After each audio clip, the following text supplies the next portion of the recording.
नमस्कार सांगने मु शिवप्रसाद टेच इन ओडिया चैनल को आपण मान स्वागत।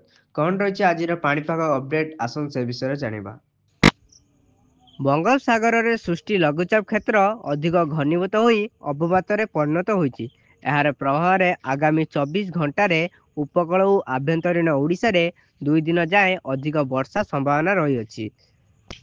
एहार प्रभाव अति प्रबल वर्षा नहीं मयूरभंज केउंझर और सुंदरगढ़ जिला को रेड अलर्ट जारी करा जायछि।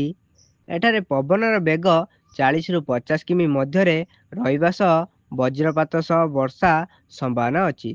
सेहीपरि अनुगुल ढेंकानाल देवगढ़ बालेश्वर भद्रक जाजपुर केन्द्रापड़ा को ऑरेंज अलर्ट सह अन्य 16 जिला को आंचलिक पाणीपाग विज्ञान केन्द्र पक्षरु येलो अलर्ट जारी करा जायछि। अवपात प्रभाव आसंता जुलाई 18 तारिख जाए वर्षा लगी रहिबो।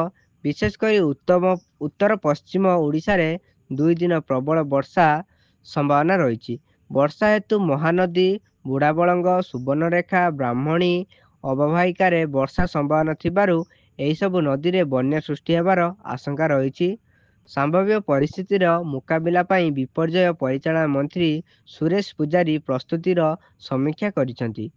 जेकोसी प्रकार परिस्थितिर मुकाबिला पई प्रस्तुत रहिबाकू मंत्री विभागीय अधिकारी मानकू निर्देश देइचंती। यदि प्रथम थर पर आम चैनल को विजिट करथिबे त आम चैनल को सब्सक्राइब कर दियंतु, जहाँ प्रत्येक दिन पाणीपाग खबर आपण सर्वप्रथमे जानि परिबे।